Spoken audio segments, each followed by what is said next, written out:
आइए बात करते हैं organic components. Organic components in living matter.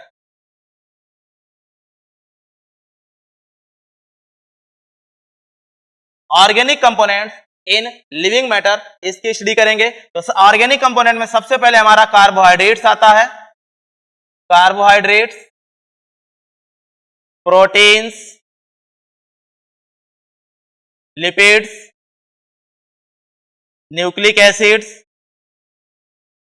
Nucleic acids ये हमारे मेन 4 कंपाउंड्स होते हैं। कार्बोहाइड्रेट हो गया, प्रोटीन हो गया, लिपिड हो गया और न्यूक्लिक एसिड्स। ये 4 प्रकार के ऑर्गेनिक कंपोनेंट्स पाए जाते हैं जो कि हमारे लिविंग मैटर में होते हैं। अब हम यहां पर देखेंगे कि हमारे लिविंग मैटर में सभी प्रकार के कंपाउंड्स किस रेशियो में पाए जाते हैं। तो आइए देखते हैं components of protoplasm. Components of protoplasm 2 तरीके के हैं, inorganic and organic. Inorganic and organic. Inorganic में हमारे साल्ट्स हैं, salts as ions and water. Organic में carbohydrate, protein, lipids and nucleic acids. इनका रेशियो क्या होता है, इनका परसेंटेज क्या होता है प्रोटोप्लाज्म में, ये किस रेशियो में पाए जाते हैं, हम उसके बारे में बात करेंगे। चलिए बात करते हैं।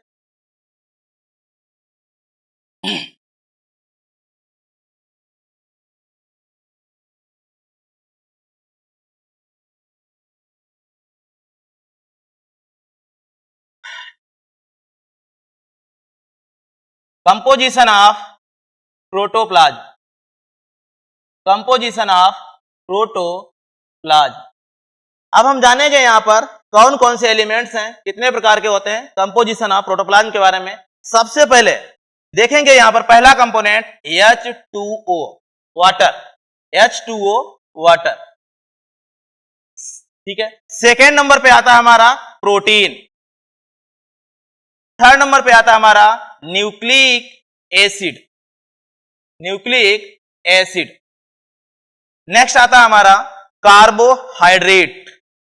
कार्बोहाइड्रेट्स। नेक्स्ट नंबर आता है हमारा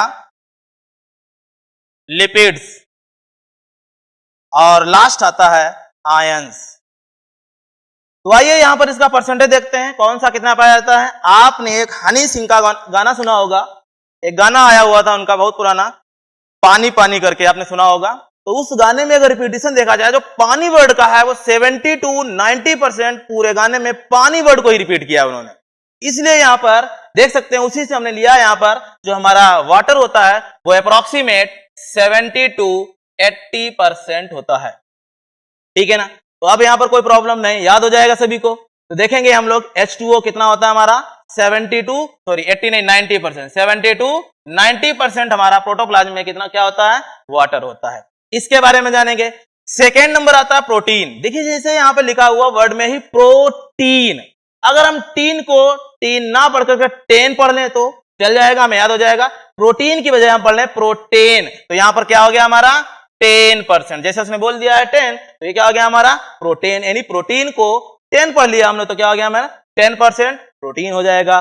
फिर हम बात करेंगे न्यूक्लिक एसिड कितना होगा। तो आइए बात करते हैं न्यूक्लिक एसिड की। तो यहां पर हम अल्फाबेट काउंट करते हैं। एसिड में अगर अल्फाबेट काउंट करिए कितना होगा 1 2 3 4 5, यानी एसिड में कितना है 5 है, बाद में है। न्यूक्लिक में देखिए 1 2 3 4 5 6 7, यानी न्यूक्लिक में कितने हैं 7 लेटर्स हैं। तो आइए यहां देखिए पहले 7 5 है, लेकिन जो हम रेशियो लिखेंगे वो कितना होगा 5 to 7%, यानी यह समझ में आया कि नहीं। एसिड में कितने 5 लेटर तो 5% हो गया, न्यूक्लिक में कितना है 7 लेटर तो कितना हो गया 7%, यानी इसका जो रेशियो होता है वो 5 to 7% है, याद हो जाएगा। आइए बात करते हैं कार्बोहाइड्रेट की। जैसे यहां लिखा हुआ कार्बोहाइड्रेट, इसका मतलब है तो देखिए यहां पर CAR, कार्बोहाइड्रेट। यहां पर देखिए 1 2 3 3 नंबर कार में 3 लेटर आते हैं तो ये कितना हो गया 3% हो गया, यानी कार्बोहाइड्रेट कार कितना हो गया 3% हो गया। अब बात आई लिपिड्स की, जानते हैं लिपिड्स, लिपिड्स में पहला वर्ड क्या है लिप, और लिप्स हमारे कितने होते हैं 1 और 2, यानी ये कितना हो गया हमारा 2%, ठीक है ना। लिपिड्स कितना हो गया हमारा 2%। अगली बात आती है आयंस की, जरा देखिए यहां पर ये कितना लिखा हुआ है आई, आई मतलब फर्स्ट, तो ये कितना हो गया 1%। इस तरीके से सभी प्रोटोप्लाज्म के कंपोनेंट का कंपोजिशन हमें आसानी से याद हो जाएगा, रटने की कोई जरूरत नहीं है। तो चलिए बात करते हैं, सबसे पहले हम H2O को देखते हैं। 70 to 90% हमारे प्रोटोप्लाज्म में पानी पाया जाता है। उसके बाद प्रोटीन 10%, और इसे कह सकते हैं 10 to 15% भी कह सकते हैं, बट नॉर्मली 10%, ठीक है। न्यूक्लिक एसिड 5 to 7% होता है, कार्बोहाइड्रेट 3% होता है, लिपिड्स 2% होता है, और आयंस 1% हमारे प्रोटोप्लाज्म में नॉर्मली पाए जाते हैं। तो इस तरीके से ये था हमारा कंपोजिशन ऑफ प्रोटोप्लाज्म, जो सभी को याद हो जाएगा। ओके, चलिए आगे देखते हैं। प्रोटोप्लाज्म के कंपोजिशन के बाद सेकंड पार्ट आता हमारा प्राइमरी एंड सेकेंडरी मेटाबोलाइट्स। तो आइए बात करते हैं प्राइमरी मेटाबोलाइट्स एंड सेकेंडरी। देखिए सबसे पहले बात आता है मेटाबोलाइट्स। ये मेटाबोलाइट्स क्या होते हैं, मेटाबोलाइट, ये मेटाबोलाइट क्या होते हैं इनके बारे में जानेंगे। ऐसे कंपाउंड्स जो मेटाबॉलिज्म के लिए रिक्वायर्ड होते हैं या मेटाबॉलिज्म में बनते हैं, डायरेक्टली या इनडायरेक्टली लिविंग बीइंग्स के लिए इंपॉर्टेंट, ऐसे कंपाउंड्स को हम मेटाबोलाइट्स कह सकते हैं। Those compounds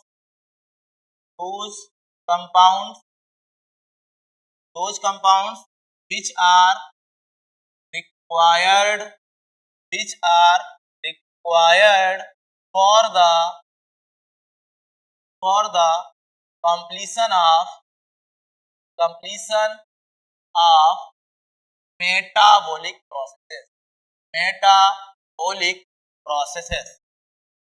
metabolic processes called metabolites, यानी ऐसे कंपाउंड जो मेटाबॉलिक प्रोसेस के लिए रिक्वायर्ड होते हैं उन्हें क्या कहते हैं हम, मेटाबोलाइट्स कहा जाता है। अब ये जो मेटाबोलाइट्स होते हैं वो हमारे दो तरीके के होते हैं, कौन कौन से, देखिए मेटाबोलाइट्स दो तरीके के होते हैं, एक तो प्राइमरी मेटाबोलाइट्स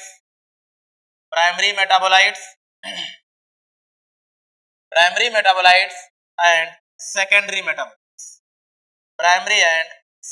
मेटाबोलाइट्स। तो आइए बात करते हैं प्राइमरी और सेकेंडरी मेटाबोलाइट्स में प्राइमरी किसे कहते हैं और सेकेंडरी किसे कहते हैं। चलिए बात करते हैं हम प्राइमरी मेटाबोलाइट्स की। Primary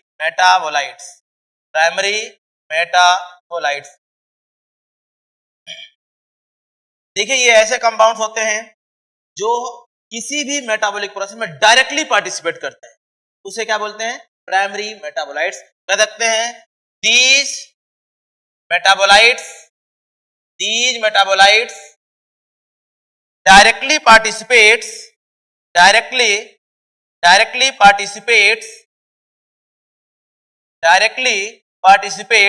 in the metabolic processes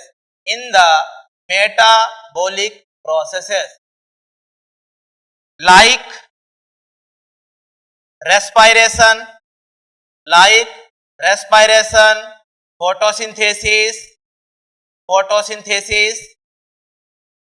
protein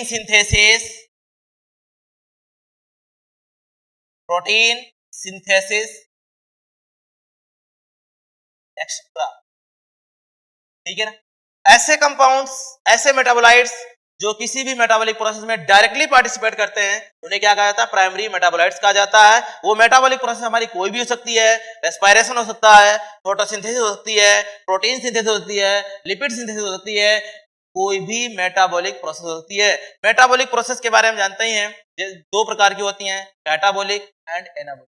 चाहे वो प्रोसेस डिस्ट्रक्शन की हो या फिर वो कंस्ट्रक्शन की हो, बट अगर कोई कंपाउंड डायरेक्टली पार्टिसिपेट करता है तो उसे हम क्या बोलेंगे, प्राइमरी मेटाबोलाइट्स। एग्जांपल के लिए हम बात करते हैं जैसे ग्लूकोज हमारा प्राइमरी मेटाबोलाइट है, directly participate in the respiration as respiratory food. As respiratory food, ठीक है ना। ग्लूकोज जो होता है वो रेस्पिरेटरी फूड की तरह डायरेक्टली रेस्पिरेशन में पार्टिसिपेट करता है। जैसे क्लोरोफिल की बात करेंगे, क्लोरोफिल, क्लोरोफिल एक पिगमेंट है हमारा जो कि डायरेक्टली पार्टिसिपेट करता है किसमें, फोटोसिंथेसिस में, as electron donor, electron donor, इसकी तरह एज इलेक्ट्रॉन डोनर, ठीक है ना। ये क्लोरोफिल जो होता है हमारा फोटोसिंथेसिस में इलेक्ट्रॉन डोनर या after accepting sunlight, electron donor after gaining sunlight directly participate करता है। हीम, सेकेंड आता है haem pigment, haem directly participate करता है हीमोग्लोबिन सिंथेसिस में, synthesis of haemoglobin, synthesis of haemoglobin, haemoglobin. इस तरीके से जो कंपाउंड्स हमारे डायरेक्टली मेटाबॉलिक प्रोसेस में पार्टिसिपेट करते हैं उन्हें हम प्राइमरी मेटाबोलाइट्स कहते हैं। आइए बात करते हैं सेकेंडरी मेटाबोलाइट्स की। प्राइमरी के बाद सेकेंडरी मेटाबोलाइट्स क्या होते हैं, आज हम इसके बारे में जानेंगे। सेकेंडरी मेटाबोलाइट्स, सेकेंडरी मेटाबोलाइट्स, अभी हम लोगों ने प्राइमरी मेटाबोलाइट जाना था, अब देखेंगे हम सेकेंडरी मेटाबोलाइट। प्राइमरी के बाद सेकेंडरी, सेकेंडरी में क्या आते हैं, ऐसे कंपाउंड्स जो किसी भी मेटाबॉलिज्म में डायरेक्टली पार्टिसिपेट नहीं करते, इनडायरेक्टली पार्टिसिपेट करते हैं, उन्हें क्या कहते हैं, सेकेंडरी मेटाबोलाइट्स। तो कह सकते हैं these metabolites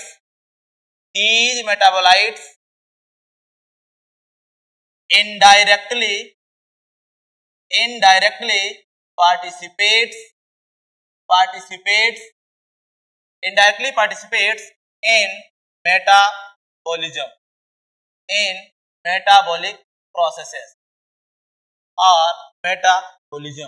कौन कौन से कंपाउंड्स हैं, एग्जाम्पल के लिए देखेंगे हम, पिगमेंट्स हो सकते हैं, पिगमेंट्स में जैसे anthocyanin,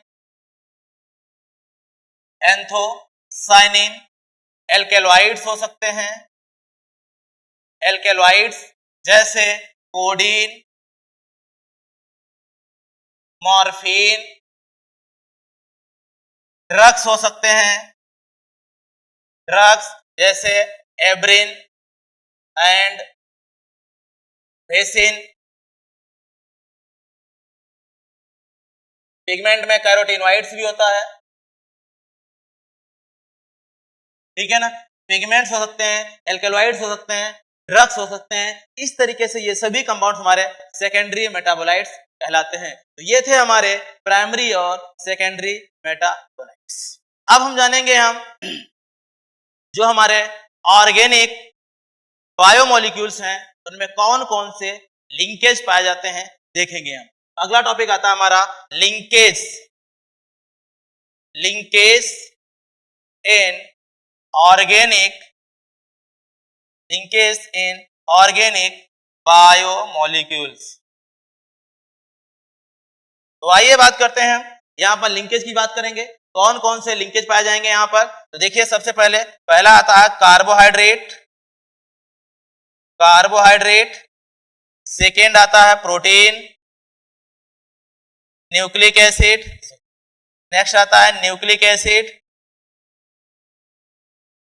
nucleic acid and next आता है फोर्थ नंबर हमारा आता है लिपिड्स। इन सभी में हम देखेंगे कौन कौन सा लिंकेज पाया जाएगा। कार्बोहाइड्रेट में दो यूनिट्स की सिंपल यूनिट्स के बीच जो लिंकेज होता है वो होता है glycosidic linkage, glycosidic linkage, glycosidic linkage. Protein में जो लिंकेज होता है वो होता है एमाइड लिंकेज, क्या होता है, एमाइड लिंकेज। नेक्स्ट जो न्यूक्लिक एसिड होता है इसमें कौन सा होता है, इसमें होता है फॉस्फो डाई एस्टर लिंकेज, ठीक है। नेक्स्ट लिपिड में आता है हमारा एस्टर लिंकेज, एस्टर लिंकेज। तो यहां पर देखेंगे हम लोग जो हमारे ऑर्गेनिक बायोमोलिक्यूल्स हैं उनमें सभी में अलग अलग तरीके का लिंकेज पाया जाता है। कार्बोहाइड्रेट्स की बात करें, कार्बोहाइड्रेट में ग्लाइकोसिडिक लिंकेज होता है। प्रोटीन की बात करें, प्रोटीन में एमाइड लिंकेज होता है। न्यूक्लिक एसिड की बात करें तो न्यूक्लिक एसिड में फास्फोडाइएस्टर लिंकेज होता है। और लिपिड की बात करेंगे, लिपिड में हमारा एस्टर लिंकेज होता है। अब हम बात करेंगे, ये लिंकेज तो हमें पता चल गया, क्या इनका केमिकल स्ट्रक्चर भी हम देख सकते हैं। आइए तो बात करते हैं हम इनके जो हमारे लिंकेज हैं कार्बोहाइड्रेट्स में, प्रोटीन में, लिपिड्स में, न्यूक्लिक एसिड में, ये कैसे बनते हैं, किन कंपाउंड्स के बीच बनते हैं, उनके बारे में हम जानेंगे।